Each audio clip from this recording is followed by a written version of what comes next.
What do water bottles, the U.S. military, Tom's shoes, colonization, fast food, Native Americans, iPhones, and charter schools all have in common? Imperialism. It may be the butt of some jokes. America is one of the strongest countries in the world. We have the strongest military in the world. We need a chant that will intimidate the other teams. Yeah, the next World Cup, the chant should be, I believe you'll let us win, or we'll attack your country and take your natural resources. Or lightly suggested in anti-imperialist song lyrics. I've never seen a diamond in the flesh. I cut my teeth on wedding rings in the movies, and I'm not proud of my address. In a torn up town, no postcode envy. Sometimes it's even blatantly apparent, but sometimes it's also hidden in the shadows of what is thought to be positive help. One thing is for sure, imperialism is most definitely alive and well. Of course, struggling children are especially heart-wrenching to hear about. Many countries face modern issues relating to the health and economic welfare of their people. Many of these issues aren't known by the majority of people living in first world countries. It seems to be due to the simple fact that the media does not address these issues unless white people are affected. So as an American, I bet you've never seen this, or even know where the Congo is. And you probably have no idea that 45,000 people are killed there each month due to what seems to be a never-ending civil war, the deadliest conflict since World War II. You also may not have known that in sub-Saharan Africa alone, 414 million people are living on less than $1 a day, or that many of the American companies dedicated to helping give clothes and access to health care to those children and adults in need are actually doing more harm than help to the economies in these poor areas. Specifically, the well-known shoe brand Tom's is devoted to selling shoes under its one-for-one slogan. The company has sold millions of pairs of shoes in 59 countries, and in turn has provided shoes to more than 10 million underprivileged people. Tom's also sells sunglasses. For every pair of glasses sold, eye care is provided to people in 13 different countries. A total of 150,000 people have had access to eye care through the one-for-one motto. So it doesn't seem that bad, right? In comparison to Nike, who employs 1 million laborers in 744 factories across the world, none of which exist in the US, Tom's doesn't seem like it's doing any harm. But this isn't the case. Although this type of aid seems harmless, much controversy has come about concerning Tom's shoes and initiatives like them. Sure, Tom's gives to underprivileged people in many areas of the world where shoes are essential as they provide mobility and comfort to hardworking people across the world. But One for One could do so much more. Tom's makes the majority of its shoes in China, where it's cheaper to mass-produce goods. If the problem in underdeveloped countries is less the lack of clothing and stuff, and more poverty as a whole, why should the company give money to workers in China, and not instead to people in the African and South American countries in need? The same factories that are in China could be created in Africa and South America to directly help the poor by providing them with long-term income and infrastructure. If you've ever heard the saying, give a man a fish and you feed him for a day, teach a man to fish and you feed him for a lifetime, then you know exactly what I mean. Not to mention the effects foreign aid is having on the businessmen of these areas, who've worked hard to have their own shoemaking business or clothing store. Who wants to buy clothes and shoes if you can get it for free during the next Tom's shoe drop, for example? Unfortunately, these types of effects act as a new type of imperialism, which can be hard to spot at times. After reaching out to Tom's with hopes to get an interview from a representative, I received an email from them. They said they could not participate for legal reasons, but gave me a few links to different pages on their website, none of which were helpful in answering any of my questions, so I looked into some other businesses. I came across Project 7 on my search to figure out what other companies were out there with the means to give back. Although not as popular as Tom's shoes, Project 7 seems to have the right idea when effectively giving money to the less fortunate across the world. The company's founder, Tyler Merrick, wanted to create a company based on the foundations of products for good. Project 7 sells specialty gum and mints, which are all made in the U.S. Their mission includes saving the earth, housing the homeless, quenching the thirsty, feeding the hungry, healing the sick, teach them well, and hope for peace. Through the years, Project 7 has managed to accomplish many things. I managed to get in touch with someone from Project 7 to ask a few questions about their business model in comparison to Tom's.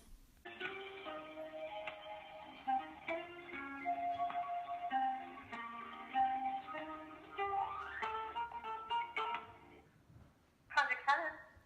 Hi, I'm sorry, I called a little bit ago and my phone died. Oh, no worries. So I'm doing a school project. It's focused on like Neo-Imperialism. And I'm trying to focus on business models similar to Tom's. And so can you like tell me your first name? And I'm going to record this if that's okay. Yeah, that's fine. Okay. So what's your first name? All right. My name is Madison. Okay. And how are you affiliated with the company? I do the marketing and social media. Okay. So can you give me an overview of the motto that you guys kind of follow and the values of the company? Sure. Well, we are a specialty gum and gummies company. We are all about giving back. Our founder saw that the gum industry was not very innovative, so he went in and decided to make different gum flavors and decided that it would be cool if little purchases could add up and make a big difference. Okay. So when was the company established? It was established in 2008. Okay. And then have you found that there's been any issues when the giving part comes in? Has it kind of like turned over in a negative way or anything? No, well, we've changed the way we give a few times over the years. We started with, we started with having our customers vote in contests to like award grants to different organizations. Okay. And then we saw that our customers got fatigued by these online campaigns, so we then went to fixed givings where you buy a pack of gum. The organization on the back of it is where the giving would go, and then there were certain flavors that would get more purchases, so more money would go to certain organizations. And Okay. so we decided to change it one more time, and in 2014 we moved to a dedicated percentage of the sales would go to different nonprofits, so that it was divided equally. Okay. So what was the reason for all the changes? Well, the first one was because people kind of got bored of voting. And then the next one was because not all the organizations were getting an equal amount of money towards them. So then we are back to giving out a percentage, and that's been working well. Okay. And then specific to like Tom's, do you know anything about it? Yeah. Is that kind of what the business is tried to be similar to as far as the giving back aspect? I wouldn't say that because they're kind of more of a one-for-one kind of business plan. But I mean, they're like a big name in the social enterprise world. Right. Okay. Well, thank you very much. That helped a lot. You're welcome. Have a good day. You too. Next, I talked to Jillian, a former student at Heritage. She's very down to earth and aware of global issues. She was largely a part of Project Wisdom and the 21st Century Globalization class. Here's her take on Neo-Imperialism and Tom's. Alright, so Neo-Imperialism, something that is commonly associated with it is the white man's burden. because around the time that it came about, like became popular, was during a time when social Darwinism was heavily being studied. So kind of Western cultures took it as these other countries needed help and weren't civilized in the way they govern their people, cultural things, the way they dress. So they believed that it was their burden to civilize these people. So then... And aspects of it is still around today. Right, okay. So then, specific to Toms, I know you probably know what they are and their goals. Do you agree with them? So they kind of based their goals off the United Nations goals, the 17 things that they wanted to end that were global issues. They have, I think, good intentions, but sometimes helping hurts. And instead of addressing these issues, they're kind of engaging in something called parentalism. I think that's the word. And it's doing more harm than it is good. Okay. Which is an example of neo-imperialism. Right. Okay.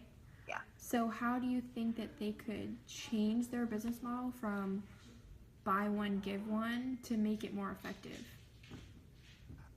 So instead of, I guess, playing off of capitalism and using someone's misfortune as a way to encourage consumerism, I think that's kind of messed up. I think that maybe instead of giving out shoes in places where they might necessarily want the shoes and it might even mess up the local economy, they should do like a donation process instead of doing something that could be particularly harmful, and maybe looking at the statistics instead of keep doing what they're doing. So maybe like do more research on the specific areas to try and figure out. Definitely. Okay. Yeah. All right. So are you aware of any other companies that have the giving aspect in mind, and do you find them to be a little bit more successful in the giving process? Say that again? Do you know of any other companies that are trying to give back, and are they more successful at doing so? I'm not really aware of any companies currently, and I'm not quite sure because I don't know their business model. Right, okay. So, Hold on.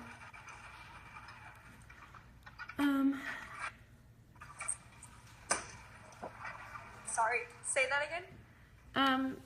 I guess so. Just overall, do you think it's a good idea that companies try and use some of their access to consumers to give back, or is it just doing more harm than help in most situations?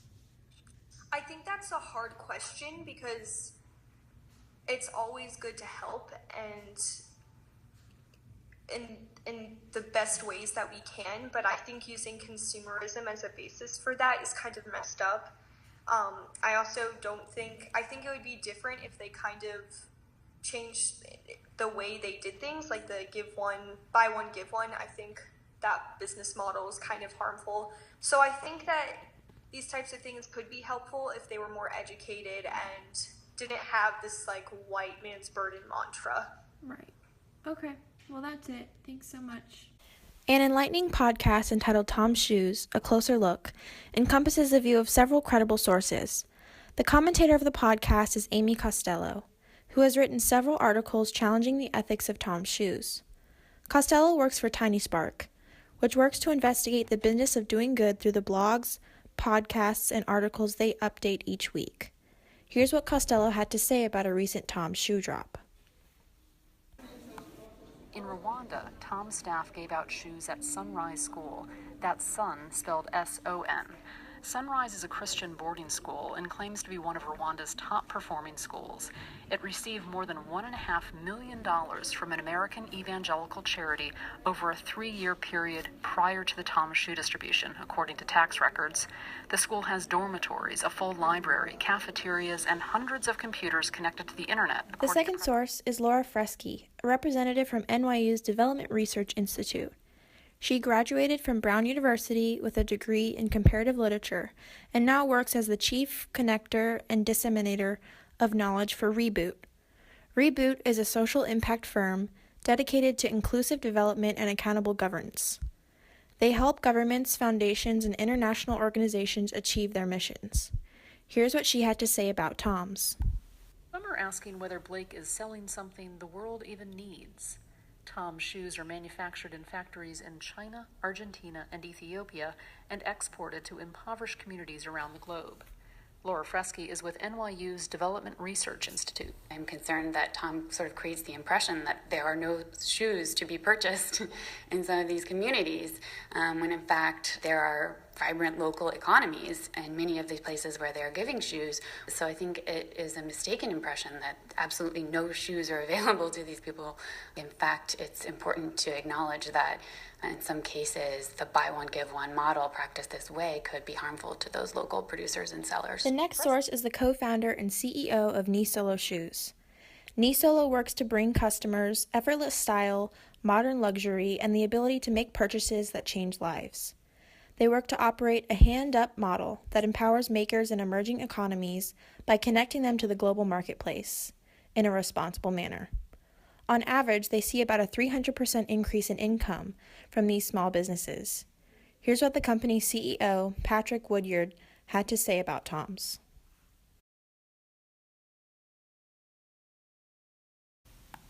Patrick Woodyard asked when he was working in microfinance in Peru. He met a group of shoemakers who were talented craftsmen, but living in poverty. They told Patrick they didn't need handouts, they needed access to markets. Patrick launched Knee Solo, a company that brings their handcrafted leather shoes to American consumers. Knee Solo's website doesn't feature much about Patrick himself. Instead, you see pictures of the shoemakers, their families, their workshops, and beautifully shot photographs of the shoes they make there.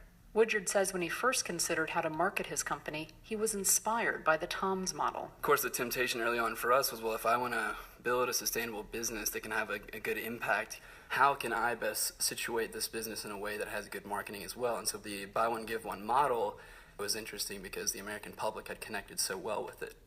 Why did you ultimately decide against going that route? Well, I think it really takes away from one of our main objectives, which is just really showcasing the shoemakers themselves and making the story more about them and not so much about the consumer. And ultimately, it has a lot to do with my opinions just about the buy one, give one model that I have a problem with, and why we ultimately did not choose it. It's just that it's not a sustainable model. If you give a pair of shoes this month, what happens 8 months down the road when it wears out? Or you can always respond with that, well, we give more shoes. But ultimately, what is that changing? And that's the problem for me, is it's not really addressing the root of the problem, which is marginalization or poverty. And so in my opinion, the buy one, give one model is directly addressing the effects of poverty, in this case shoelessness, and not really getting at the root cause of what's going on. And that the purpose of what we're trying to do with Knee Solo is take it a few steps further. After hearing about Knee Solo shoes on the podcast, I tried to get in touch with someone who could give me some more insight on the benefits of their business model. Hello, this is Anne Claire. How can I help you? Hi, how are you? Good, how are you doing? Good. I'm doing a school project about Neo-Imperialism. Okay. Can you answer a few questions for me? Yes, I may be able to. Okay. So can you just tell me your name? I'm going to record this if that's okay. Sure, yeah. My name is Anne Claire. Okay. So when was the company established? The company was established in 2011. Okay. By our CEO, Patrick Woodard. He went to Old Miss, and then he majored in accounting. Okay. And then he traveled to Peru to work out there, and when he was working out in Peru, he met a couple shoemakers that really inspired him, and he noticed that they were not being treated fairly in the conditions that they were working, and so that's kind of how Neo started. He came up with this idea to create fair wages for everyone. Okay, great. Thank you.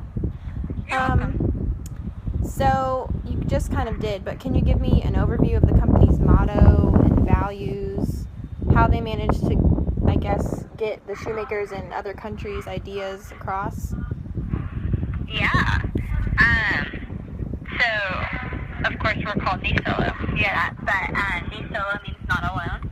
And so basically what we want to do is our social impact. We do that in two ways, game-changing and life-changing.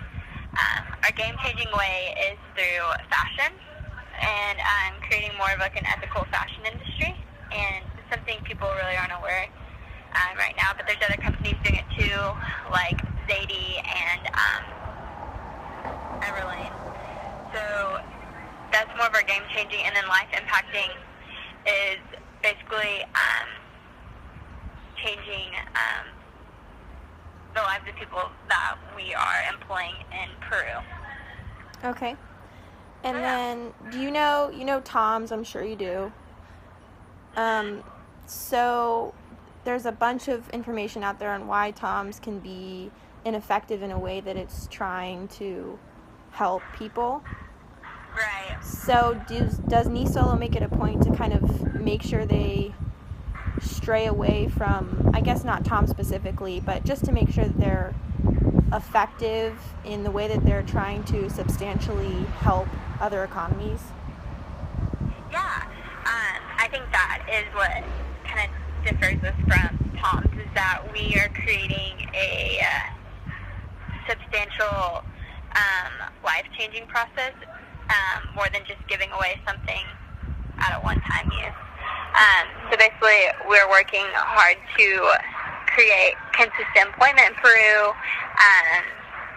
improve their living conditions, access to education and savings. So basically, yeah, our goal is to have a long-term process for them. Okay, cool. So one last question. Overall, what is it about your company that makes it efficient in the way it's helping other economies around the world? And then, we basically already answered this, but what makes it more substantially effective? I think it's like I said before, to reiterate that what we're doing to help other economies is we're creating more of a problem solving than just giving away things. Right. So we're going in there with good mindsets and good plans, and we're working with each of our shoemakers and everyone that we're employing, and helping them with education and helping them with their wages and how to responsibly use their money, and teaching them and creating fair trade. And so I think by solving an ultimate problem, we are helping them to the best of our benefit. Okay, thank you so much. You answered so many of You're my welcome. questions. Thanks. No problem. Have a good day. You too. Bye-bye. Anne Claire also told me about the new Neo luggage and jewelry editions. All luggage is made in Mexico, and all jewelry is made in Kenya. On the other hand, the makers of Tom's may be a little close-minded. Some seem to be more focused on the good they think they are doing, and less on the changes they may need to make in order to better their company's goals. Here's the founder of Tom's, Blake Mykowski, speaking about how influential Tom's can be on consumers in the U.S.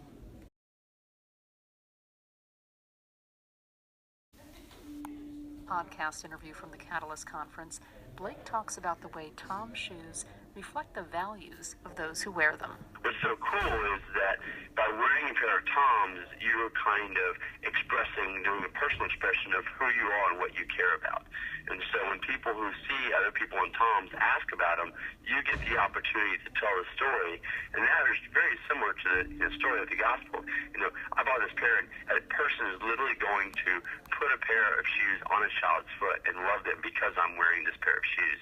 As privileged Americans, we feel morally obligated to help out impoverished countries, as we should. And American companies like Tom's have the right idea. These companies who have the means to give back are not wrong, But so much depends on making sure the method of aid attempted is specific to the areas who need help. However, just as Woodyard from NISO said, it's necessary to take the next step and to consider addressing major issues such as poverty at the root of the problem in order to maximize our efforts to help these unstable economies grow. Specific to Tom's, only 1/3 of the shoes are made in the areas they are given. If the company could expand that number to 2/3 or 100%, economies in places like poverty-stricken Zimbabwe or Kenya, where the average person makes just 53 cents a day, could be greatly increased. As Laura Fresky said, in order to ensure that the most is given, we should ask the simple question as to who and how we are helping. As Amy Costello made clear, sometimes American ignorance can get in the way of effective aid. A small change to a large global issue could impact the lives of a great deal of people in need. Misunderstanding the needs of impoverished people could harm the local economies and cause the locals to become dependent on foreign aid. Also proven by Blake Mykowski's focus on the consumers of Toms in the U.S., utilizing consumerism to help these poor countries is shameful. If our country as a superpower can figure out a way to use our powers for good and to spread our wealth of access to resources and knowledge, our path of so-called aid will be much less destructive and might actually pay off. If America specifically could get over itself and realize that so many of these areas aren't hurting materialistically, but instead structurally, a lot of the funds raised to help these countries could be spent more frugally. This small change of our efforts will be sure to pay off in the long run and benefit several people around the world who are lacking the structure and knowledge to succeed in the brutal world that imperialism has created.